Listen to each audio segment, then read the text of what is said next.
Assalamualaikum warahmatullahi wabarakatuh. Halo semuanya, perkenalkan nama saya Nurul Anggreni dari Prodi STR Keperawatan kelas 1B dengan NIM.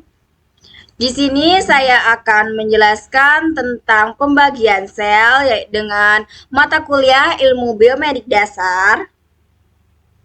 Baik, yang pertama yaitu nukleus. Nah, nukleus atau inti sel merupakan organel penting yang mengatur berbagai aktivitas sel. Nah, struktur utamanya yaitu yang pertama membran inti. Nah, membran inti ini terdiri dari dua lapisan fosfolipid yang membentuk pembusukan pemisahan nukleus dari sitoplasma. Nah, membran itu memiliki pori-pori yang memungkinkan pertukaran molekul antara nukleus dan sitoplasma. Yang kedua yaitu nukleoplasma. Nah, nukleoplasma adalah cairan kental di dalam nukleus yang mengandung protein, enzim, dan asam nukleat. Nah, yaitu berfungsi sebagai media untuk mendukung berbagai proses biokimia di dalam nukleus. Nah, yang ketiga yaitu nukleus. Nah, nukleus adalah struktur berbentuk bulat yang tidak memiliki membran kaya akan RNA dan protein. Fungsi utamanya yaitu adalah dalam sistematis ribosom yang penting untuk proses translasi protein. Dan yang keempat yaitu kromatin. Nah, kromatin ini terdiri dari DNA yang ikat pada protein yang berfungsi untuk menyimpan dan mengatur informasi genetik selama pembelahan sel. Kromosom itu akan terkontraksi menjadi kromosom. Nah, nukleus juga itu berperan dalam pengendalian tumbuhan sel, replikasi DNA, dan metabolisme sel. Yang selanjutnya yaitu ribosom. Nah, ribosom adalah organel sel yang berperan penting dalam sintetis protein. Struktur ribosom itu tersusun dari dua subunit utama, nah subunit besar dan subunit kecil. Subunit kedua ini terdiri dari asam ribonukleat atau RNA dan protein. Struktur ribosom dapat dibagi menjadi dua jenis berdasarkan ukuran dan lokasi dalam sel. Yang pertama itu eukariotik. Ukurannya itu 80S atau 40S ditambah 60S. Untuk lokasinya itu bebas di sitoplasma atau terikat pada retikulum endoplasma RE atau retikulum endoplasma kasar RER. Subunit kecilnya itu 40S, pengaliran atau menyampaikan informasi selama sintesis protein. Dan subunit besarnya yaitu 60S, membentuk ikatan peptida dan tempat sintetis protein. Dan yang kedua yaitu prakaryotik. Nah, ukurannya itu 70S atau 30S ditambah 50S. Untuk lokasinya itu di sitoplasma, subunit kecilnya itu 30S, mengaliran atau menyampaikan informasi selama sintetis protein, dan subunit besarnya itu 50S itu membentuk ikatan peptida dan tempat sintetis protein. Untuk fungsi ribosom itu memiliki fungsi utamanya dalam sintetis protein, yaitu menjamahkan kode dari RNA menjadi urutan asam amino yang membentuk protein. Nah, ini tuh ada beberapa fungsi ribosom. Yang pertama itu sintetis protein. Dan ribosom itu berperan dalam proses translasi, yaitu mengubah urutan nukleotida dalam RNA menjadi rangkaian asam amino yang membentuk protein.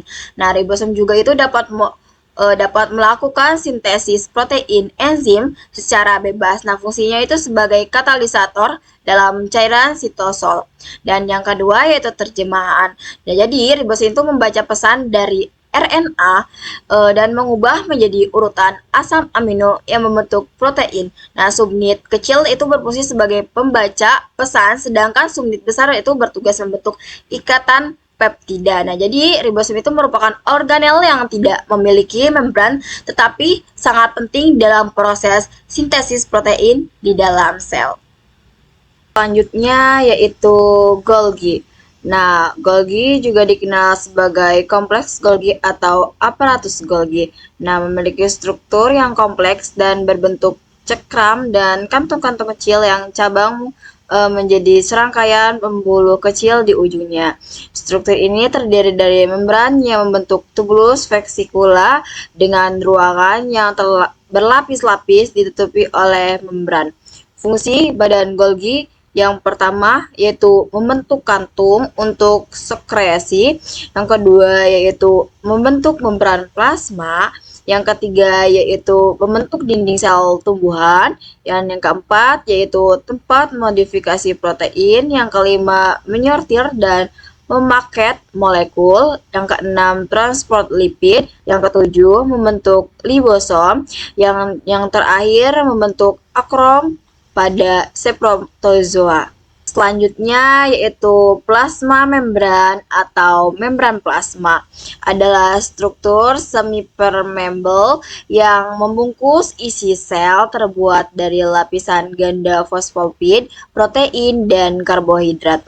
Struktur ini mengikuti model mosaik fluida yang menunjuk bahwa protein lain dan lipid dapat bergerak bebas di dalam lapisan. Membran ini itu bersifat dinamis pada membran.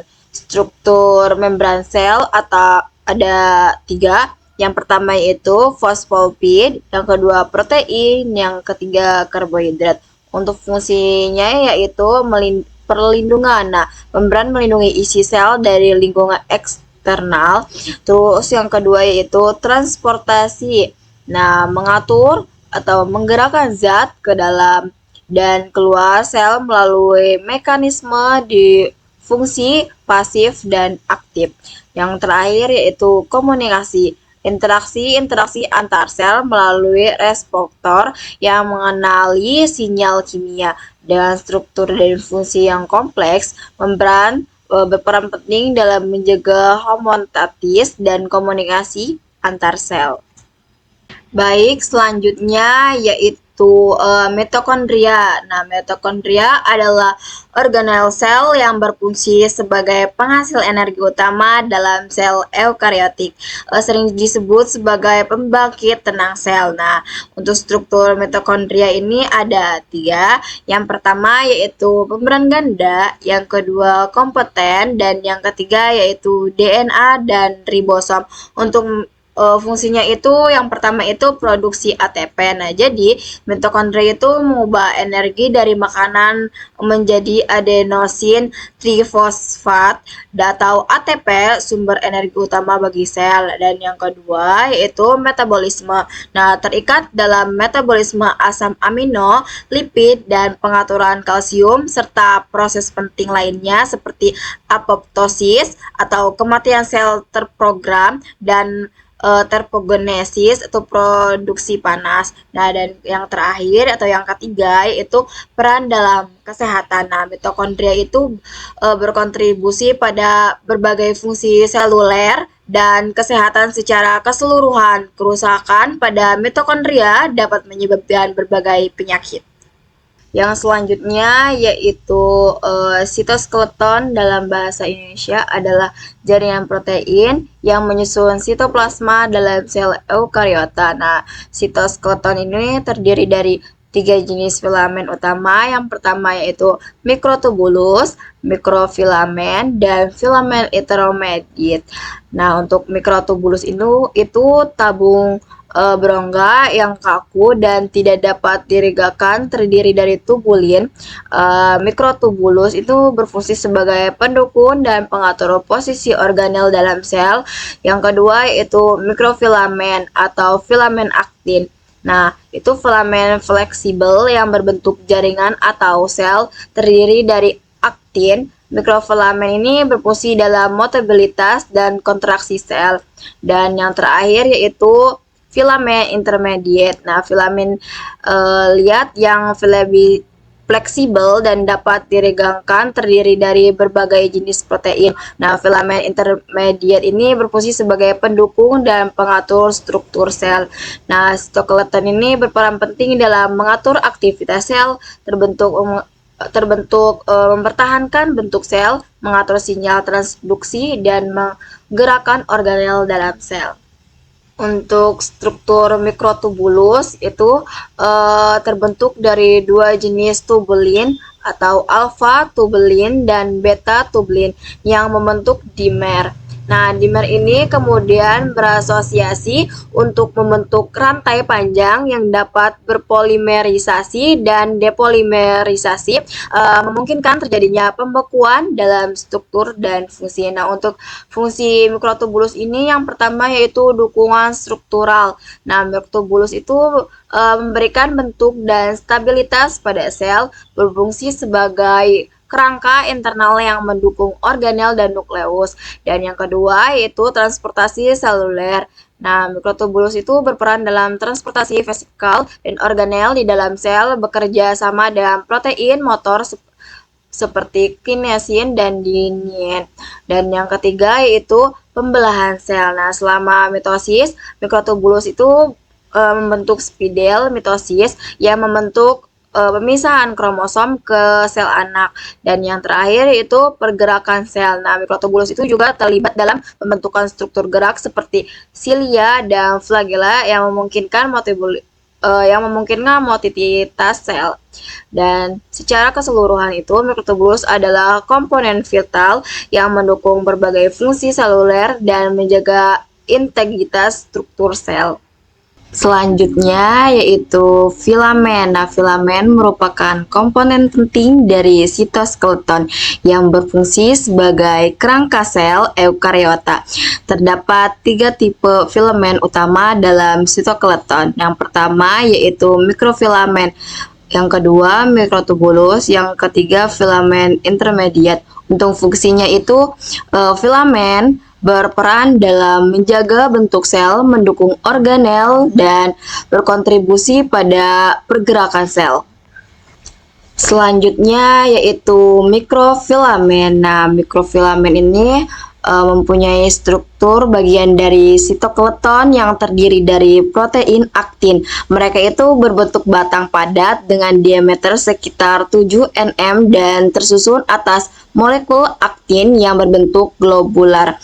Untuk fungsinya itu yang pertama itu menahan tegangan, yang kedua mendukung bentuk sel, yang ketiga meningkatkan luas permukaan sel, dan yang terakhir yaitu pergerakan sel. Dengan demikian, mikrofilamen ini memiliki peran penting dalam menjaga struktur dan fungsi sel serta dalam menggerakkan dan kontraksi sel. Selanjutnya yaitu peroksikom. Nah, adalah organel kecil dalam sel eukariota yang berfungsi penting dalam metabolisme lipid dan detoksifikasi.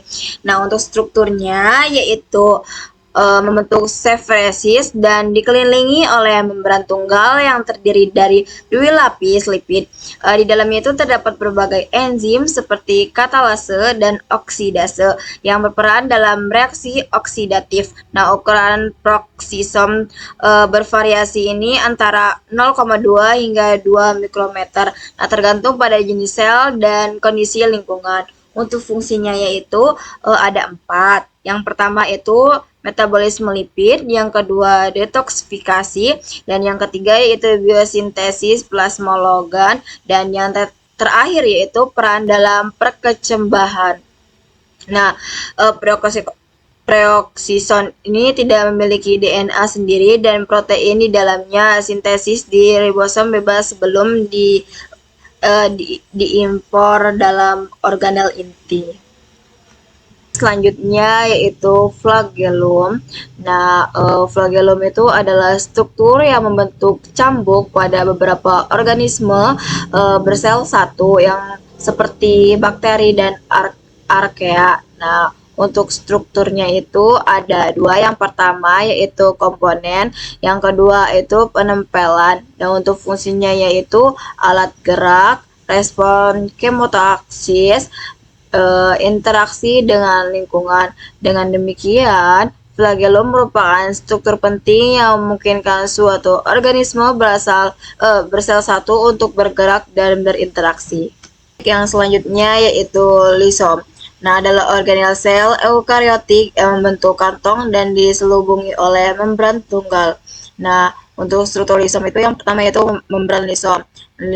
Lisom memiliki membran tunggal yang terbuat dari lapisan ganda lipid yang membungkus cairan yang mengandung berbagai enzim hidrolitik. Yang kedua yaitu enzim hidrolitik. Nah, lisosom itu mengandung enzim hidrolitik seperti glukosidase, fosfolipase, pantase, nukleus, lispat, dan fosfat yang digunakan untuk mencerna makromolekul. Untuk fungsi lisosom yang pertama yaitu mengontrol pencernaan, yang kedua yaitu autofagi, yang ketiga yaitu autolisis, yang keempat mencerna makanan, yang kelima yaitu menghancurkan benda asing. Selanjutnya yaitu setriol. Nah, adalah organel silinder yang terdiri dari mikrotubulus, yaitu molekul berbentuk tabung atau untaian protein. Untuk strukturnya yaitu komposisi. Nah, sentriol itu terdiri dari 9 triplet mikrotubulus disusun membentuk cincin. Setiap triplet terdiri dari 3 mikrotubulus yang berorientasi radial dan tangensial. Untuk fungsinya yaitu ada 3. Yang pertama yaitu pembelahan sel, yang kedua itu pembentukan silia dan flagella, dan yang terakhir yaitu pengaturan jaringan mikrotubulus. Selanjutnya yaitu endoplasmic reticulum.